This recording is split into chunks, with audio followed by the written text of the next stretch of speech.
इस लेक्चर में काला पानी डिस्प्यूट, डिस्प्यूट का मतलब है विवाद, यानी कि काला पानी का जो विवाद झगड़ा होता है इंडिया और नेपाल के बीच में, उसके बारे में डिस्कस करेंगे। ये देखो अपना हिंदुस्तान आपको दिखाई दे रहा है, यहाँ पे ये उत्तराखंड है, ये उत्तराखंड दिखाई दे रहा है आपको, ये नेपाल है। उत्तराखंड और नेपाल के बीच में जो बॉर्डर लगता है, ये रिवर काली एक नदी है काली नाम से, वो बहती है यहाँ पे। तो उसके वेस्ट वाला पार्ट, पश्चिम वाला पार्ट उत्तराखंड यानी कि हमारे इंडिया का पार्ट है, और ईस्ट वाला पार्ट ये है नेपाल का पार्ट। तो ये कब रीजन, ये कब एस्टेब्लिश हुआ, ये कब बॉर्डर डिस्प्यूट से चला, क्या रीजन है इसके, सारा डिस्कस करेंगे इसमें। ये मैं अब देख रहे हो आप यहाँ पे देखो, काला पानी रीजन है, एक क्षेत्र है जिसका नाम है काला पानी, उसको लेके ये विवाद है, झगड़ा है। अभी न्यूज में इसलिए आया, नेपाल की कुछ पॉलिटिकल पार्टियां उन्होंने देखो काला पानी रीजन को, जो उत्तराखंड का भी पार्ट है, हमारे इंडिया का पार्ट है, उसे नेपाल का पार्ट बताया। इससे पहले नेपाल के फॉरेन मिनिस्टर भी बोल चुके हैं, लेकिन इंडिया ने इसको रिजेक्ट किया। इंडिया ने अस्वीकार कर दिया कि भाई साहब ये इंडिया का पार्ट है, आपका पार्ट नहीं है। तो ये काला पानी कहाँ पे लोकेटेड है, इस वाले रीजन में देखो आप, ये उत्तराखंड, ये नेपाल, यहाँ पे ये काला पानी है। तिब्बत इसके नॉर्थ में है, और इसके ईस्ट और साउथ में नेपाल।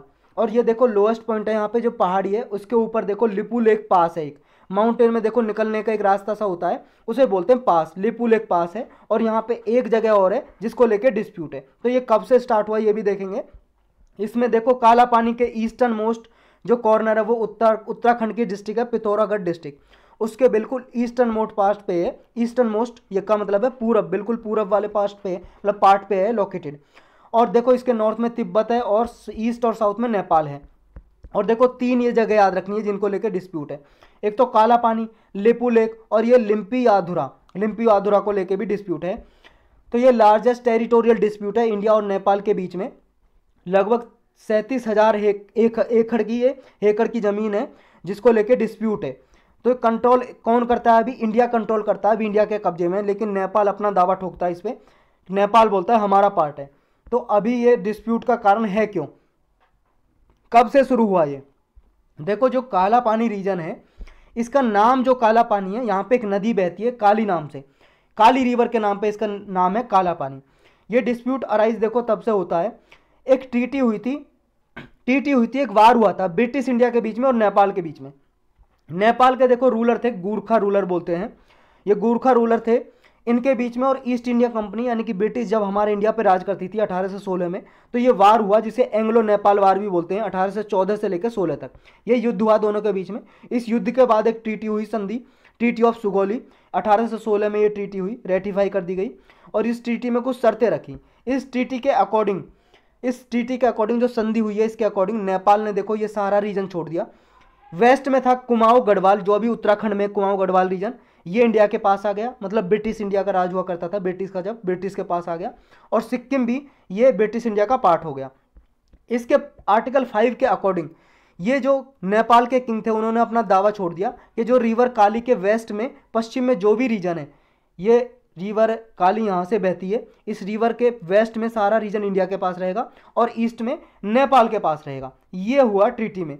इस ट्रीटी के अकॉर्डिंग देखो नेपाल का जो राइट था रीजन, वो जो रिवर काली के ईस्ट में, वो सारा पार्ट नेपाल के पास रहेगा।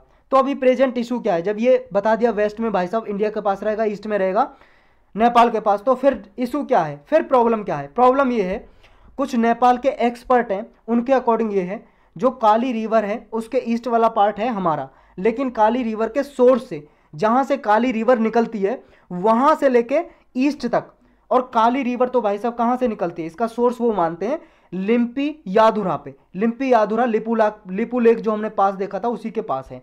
ये लिपू लेक पास यहाँ पे है, देखो यहाँ पे लिपू लेक पास है, इसे इरेज कर लेता हूँ मैं, ये है लिपू लेक पास यहाँ पे। तो यहाँ पे मानते हैं वो।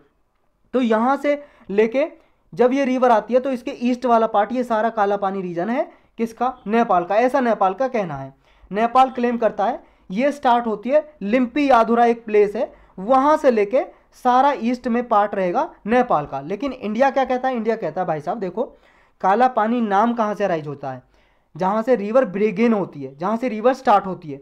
तो रिवर स्टार्ट होती है काला पानी रीजन के बाद, इसका नाम पड़ता है काला पानी रीजन के बाद रिवर का नाम पड़ता है रिवर काली। तो वहाँ से आपका पार्ट रहेगा ये सारा ईस्ट में। तो डिस्प्यूट अराइज हो जाता है इसका, क्योंकि वेरिंग इंटरप्रिटेशन है, अपने अपने तरीके से इंटरप्रेट करते हैं, अर्थ निकालते हैं दोनों कंट्री, इस वजह से डिस्प्यूट है। तो नेपाल क्लेम ठोकता है लिम्पी याधुरा जो रीजन है वहाँ से ओरिजिनेट होती है, यहाँ से ओरिजिनेट होती है, और यहाँ से ईस्ट में सारा पार्ट रहेगा नेपाल का, यहाँ से ईस्ट में। तो ये काला पानी ईस्ट में पड़ जाएगा, तो नेपाल इसलिए दावा ठोकता है।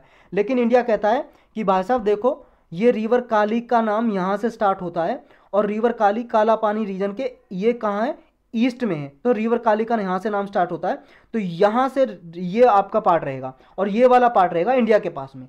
तो ये इंडिया का कहना है। तो ये डिस्प्यूट चलता रहता है दोनों के बीच में। तो ये जो है करंट पोजीशन क्या है, नेपाल देखो अभी क्या है, लिम्पियोधरा सोर्स से निकलती है काली रिवर, और काला पानी लिपुलेख पास से होते हुए निकलती है। तो ये अपना इसने एक मैप भी रिवाइज किया, अपना मैप बनाया, नया मैप। लास्ट ईयर देखो 2020 में जो प्राइम मिनिस्टर थे यहाँ के केपी शर्मा ओली, इन्होंने देखो एक कॉन्स्टिट्यूशनल अमेंडमेंट किया, इस संवैधानिक संशोधन कर दिया, और संवैधानिक संशोधन करके इस मैप में काला पानी को नेपाल का पार्ट बता दिया। तो इंडियन ऑब्जर्वर हैं जो इंडिया ने बोला कि भाई साहब ये अब नियरली इम्पॉसिबल हो जाएगा, बिल्कुल असंभव हो जाएगा ये काला पानी डिस्प्यूट को सुलझाना, क्योंकि आपने अपने मैप में दिखा दिया और कॉन्स्टिट्यूशनल अमेंडमेंट कर दिया, संशोधन कर दिया अपने संविधान में, तो अब ये बहुत ही सुलझाना मुश्किल हो जाएगा। तो अभी ये सिचुएशन है।